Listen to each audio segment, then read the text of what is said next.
Di cerita kali ini, Dira mau menceritakan tentang kisah horor berjudul Diganggu Pocong. Dira sarankan agar menggunakan handset, agar sensasinya berbeda. Apa kamu sudah siap?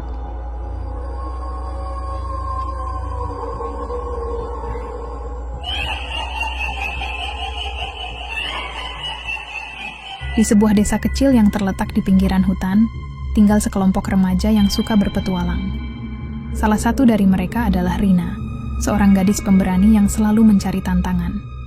Pada malam bulan purnama, mereka memutuskan untuk menjelajahi hutan yang konon katanya angker dan dihuni oleh makhluk halus. Setelah menyiapkan perbekalan, Rina dan teman-temannya, Budi, Sari, dan Dika, berangkat ke hutan saat malam mulai gelap. Suasana hutan yang sunyi dan gelap membuat jantung mereka berdegup kencang. Namun, semangat petualangan membuat mereka terus melangkah. Di tengah perjalanan, mereka mendengar suara aneh, seperti suara tangisan dari kejauhan.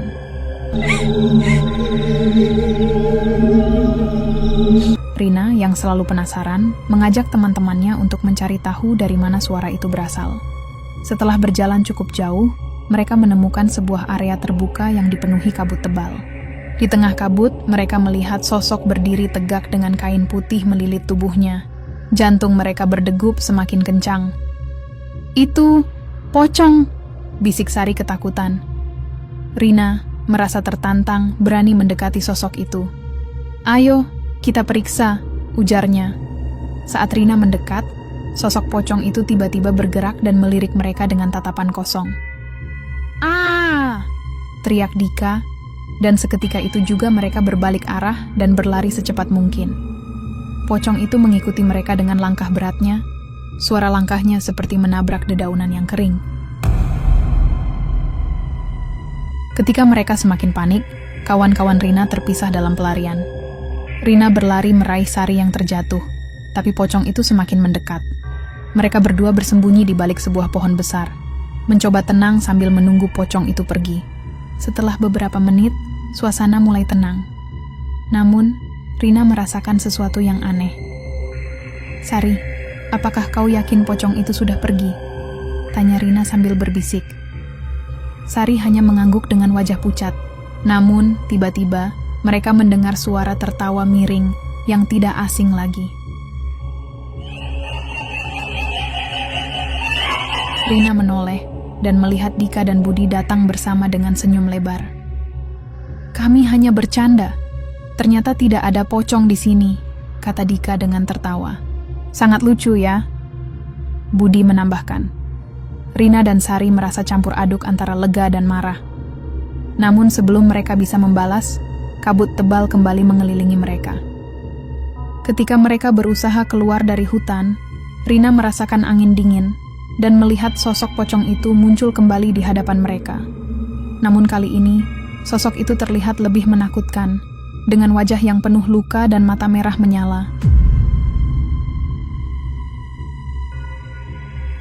"Kenapa kalian mengganggu tidurku?"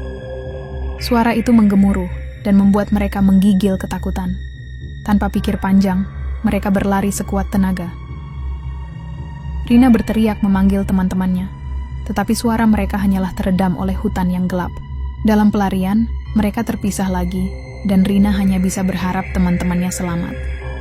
Hanya dirinya yang tersisa, menghadapi pocong itu sendirian. Tiba-tiba, pocong itu melompat ke arahnya, dan Rina merasa napasnya tercekat. Ia terjatuh dan merasakan tubuhnya ditarik ke dalam kegelapan. Setelah beberapa saat, Rina terbangun di rumahnya, dalam keadaan keringat dingin. Semua rasanya seperti mimpi buruk. Ketika ia beranjak untuk pergi ke kamar mandi, ia melihat bayangan di luar jendela. Dengan rasa takut, ia mendekat dan melihat keluar. Pocong itu berdiri di halaman. Rina langsung berlari ke kamar dan mengunci pintu.